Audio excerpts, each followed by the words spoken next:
elderly Russian dictator Putin, 72, is increasingly losing support, even within his own orbit. As the New York Times reports, Putin's stubborn refusal to compromise on Ukraine has irritated senior Kremlin figures, especially amid pressure from the Trump administration. For 2 decades, Ukraine has repeatedly thwarted Putin's imperial dreams, from the failure of the so-called Novorossiya to the failure of the blitzkrieg in 2022. His current attempt at revenge, a protracted war to gain full control over 4 occupied regions, is becoming an increasingly solitary crusade.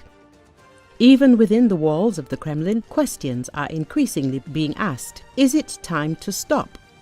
After US President Donald Trump and Secretary of State Marco Rubio openly warned that Washington's patience is running out and the US could walk out of the talks, Moscow began to panic. Fear of further escalation is growing, but Putin, as the NYT notes, continues to stick to his line: no step back, no day of silence until Ukraine capitulates on his terms. The Kremlin's demands include the complete withdrawal of the Ukrainian Armed Forces from the Kherson, Zaporizhia, Donetsk and Luhansk regions, as well as the refusal to join NATO.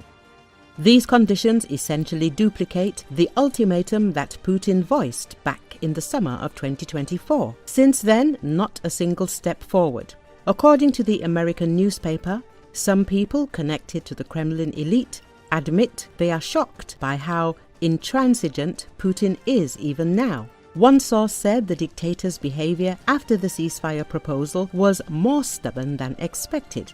Even under the threat of a breakdown in negotiations with the United States and a possible increase in combat losses, Putin refuses to take a temporary pause.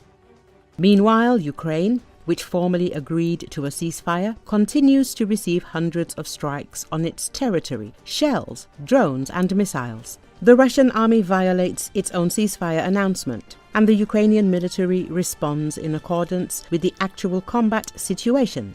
Against the backdrop of Putin's political stubbornness, Russia's economy continues to stall feverishly.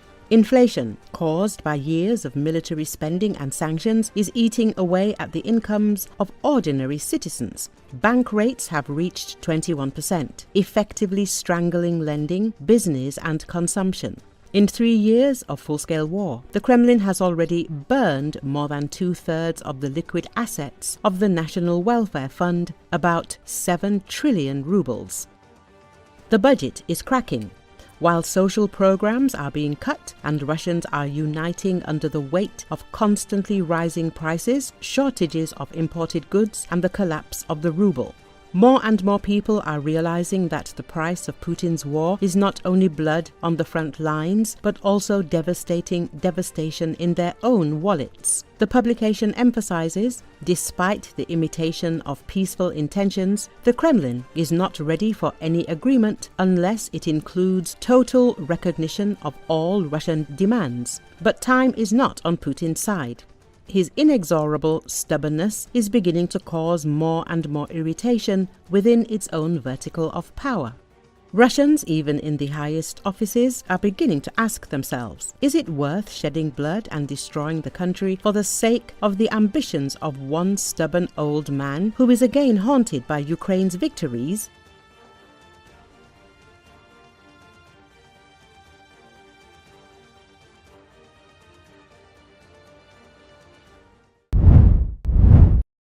Ukraine's Airborne Assault Forces Command have showed 9 Russian prisoners of war captured in Kursk region. Among the captured Russians are 2 Ukrainian citizens. In addition to Russians, among the prisoners were also residents of the Autonomous Republic of Crimea, in particular, Yarmakov Andrei Nikolaevich, born in 1982 from Bakhchazari, who served in the 810th Marine Brigade, and Afanasiev Dmitry Sergeyevich, born in 2003 from the village of Razdolnoy, who served in the same brigade. Footage of Russian servicemen of various ages being interrogated by paratroopers has been circulating on Telegram channels. The captives, who are privates and sergeants, served in the 810th Marine Brigade of the Russian Armed Forces. The Ukrainian paratroopers said that the Russian servicemen surrendered to survive and that they would soon be exchanged for Ukrainian servicemen who were being held in captivity. Я Чащин Александр Владимирович, 12.08.98 года рождения, родом из Пермского края, города Губахи, Российская Федерация. Рядовой, должность стрелок из 810-й бригады 1-й ДШБ.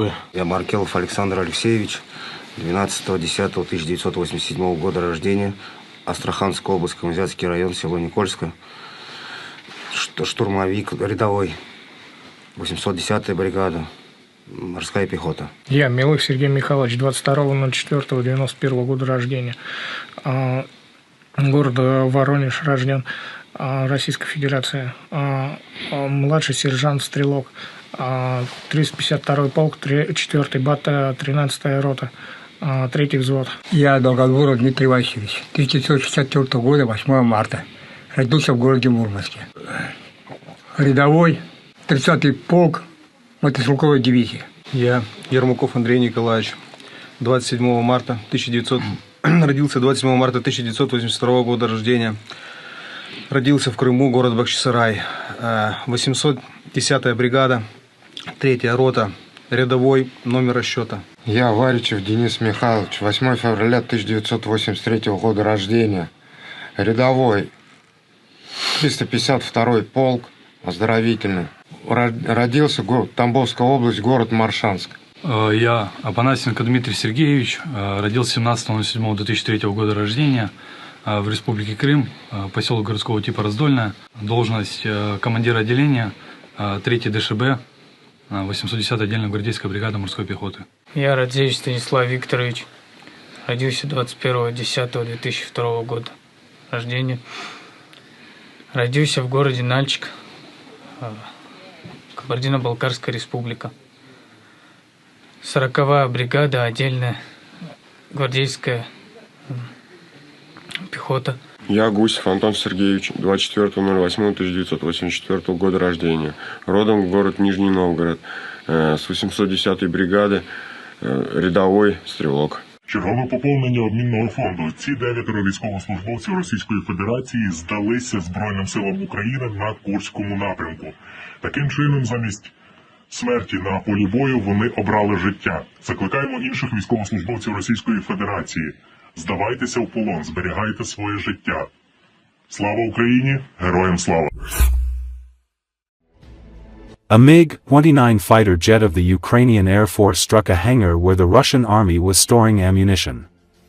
As a result of the strike with the AASM-250 Hammer bomb, made in France and distinguished by its high accuracy, the hangar containing the manpower and ammunition was blown up, and the servicemen there were killed. It should be noted that in recent days, the Ukrainian army has been increasingly striking the positions of the occupying Russian army with high-precision bombs made in the West and provided to Ukraine as part of military assistance. Such strikes are carried out both on bridges and logistics routes in Russian territory, as well as on important military facilities of the occupying forces and areas where military personnel gather in the occupied territories of Ukraine.